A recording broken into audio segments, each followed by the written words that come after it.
তামাম দুনিয়াতে মাশহুর 4টা বড় মাযহাব আছে।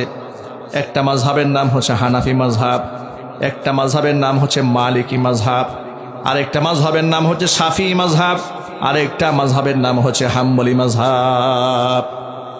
এই চারটা মাশহুর মাযহাব, এগুলার মধ্যে সবগুলাই ভুল না সঠিক? জোরে বলেন। সবগুলোই সঠিক। সবগুলো কি সঠিক? আপনি বলবেন একই জিনিস সব রকম সঠিক হয় নাকি? বলে আমি যদি বলি অবশ্যই সঠিক হয়। সিদ্ধান্ত সবগুলোই সঠিক হয়, ভুল হয় না। কেন বল হয় না? এখন আপনি ওই হাতের আঙ্গুল কয়টা এখানে বলেন তো? এখন আপনি যদি বলেন আপনার একজনের 5টা আঙ্গুল সবই আপনার, আমি বলবো হ্যাঁ সবগুলোই আমার। ভুল কথা নাকি না সঠিক কথা? মহান আল্লাহ তাআলা ইসলামকে এত সুন্দর করে প্রশস্ত করে দিয়েছেন বুঝার জন্য। কোরআন শরীফকে আল্লাহ 7 কেরাতে নাজিল করেছেন। চিৎকার দিয়ে এখন আল্লাহু আকবার। আরো জোরে বলেন আল্লাহু আকবার। আল্লাহ মানুষের জন্য সহজ করেছেন।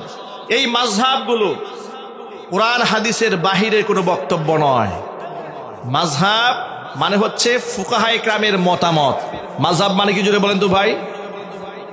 বিজ্ঞ মুহাক্কিক মাহের গভীর জ্ঞান সম্পন্ন মুজাদ্দিদ, যাদের ইস্তেমবাত করে কোরআন এবং সুন্নাহ থেকে মাসআলা বের করার যোগ্যতা রাখেন, এইরকম বড় মাপের পণ্ডিত যারা, যাদের অগাধ পাণ্ডিত্য আছে কোরআনের ব্যাপারে, হাদিসের ব্যাপারে, উলুমুল হাদিসের উপরে, ফিকহের উপরে, তাফসীরের উপরে, আরবি ভাষার উপরে, সাহিত্যের উপরে, সকল জ্ঞান ভান্ডার থেকে তারা যে কোরআন সুন্নাহ বিশ্লেষণ করে কোরআন হাদিসের আলোকে যে মতামত দেন, সেটাই হচ্ছে মাযহাবের মতামত। মাযহাব মানে মন গড়া কথা বলার নাম মাযহাব নয়। আমাদের সমাজের কিছু ভাইরা বলেন যে কোরআন হাদিস মানবো না মাযহাব মানবো, মানে কোরআন হাদিসটাকে মাযহাবের বিরুদ্ধে দাঁড় করায় দেন, কিংবা মাযহাবকে কোরআন সুন্নাহর বিরুদ্ধে দাঁড় করায় দেন। এটা মারাত্মক বিভ্রান্তকর কথাবার্তা। ঠিক না ভাই? ঠিক জুড়ে বলেন। মাযহাব কোরআন এবং সুন্নাহ থেকে উৎসরিত একটা পন্থা, যার সবগুলাই সঠিক। আল্লাহ পাক সমস্ত ইমামদেরকে কবুল করেন। জোরে কোন আমিন। জোরে বলেন আমিন। সমস্ত ফুকাহাদেরকে আল্লাহ কবুল করেন, তাদেরকে জান্নাতুল ফিরদাউসে সুউচ্চ মাকাম দান করেন।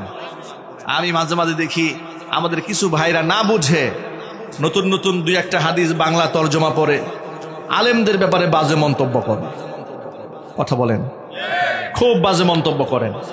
এমন কি মন্তব্যের সীমা এতটা লঙ্ঘন করেন, মাঝে মাঝে কোনো ব্যক্তি এমন কথাও বলে ফেলেন, এই সমাজে আলেমরাই হচ্ছে দিন কায়েমে বড় বাধা। নাউজুবিল্লাহ, নাউজুবিল্লাহ। আহারে, আপনি কত বড় কথা বলে ফেলেছেন।